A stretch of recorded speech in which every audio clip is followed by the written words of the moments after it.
Hello everyone, আসসালামু আলাইকুম। আজকে আমি আপনাকে দেখাবো কিভাবে হাঁসের ডিমের পোচ করে পেঁয়াজ মরিচ দিয়ে হাঁসের ডিমের পোচ। এটা বাচ্চারা খুব পছন্দ করে, খেতে অসাধারণ স্বাদ হয়।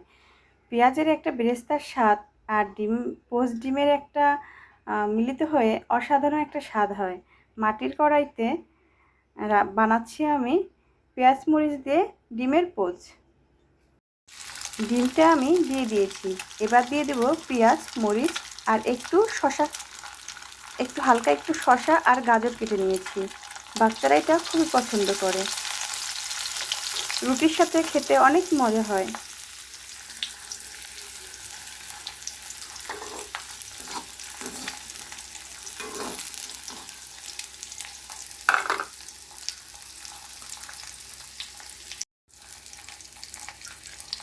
পেঁয়াজ বেরেস্তা হচ্ছে, ফ্লেভারটা আমি পাচ্ছি। ডিমের সাথে পেঁয়াজের বেরেস্তা অসাধারণ একটা স্বাদ নিয়ে আসে। এবার উল্টে দিলাম। কুসুমটা কিন্তু একটু কাঁচা কাঁচাই থাকবে।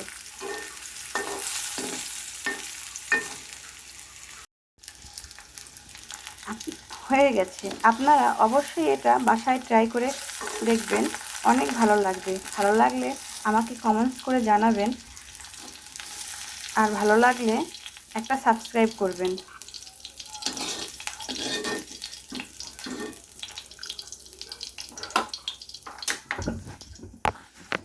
এবার দিয়ে দিলাম আরেকটা। লবণটা কিন্তু আমি এই পেঁয়াজ মরিচ এবং গাজরের সাথেই দিয়ে দিয়েছি। মাশাআল্লাহ, দেখতেই অসাধারণ লাগছে, খেতে না জানি কতটা লোভনীয় হবে। ভিউয়ার্স, আপনারা অবশ্যই এটা বাসায় ট্রাই করে খাবেন।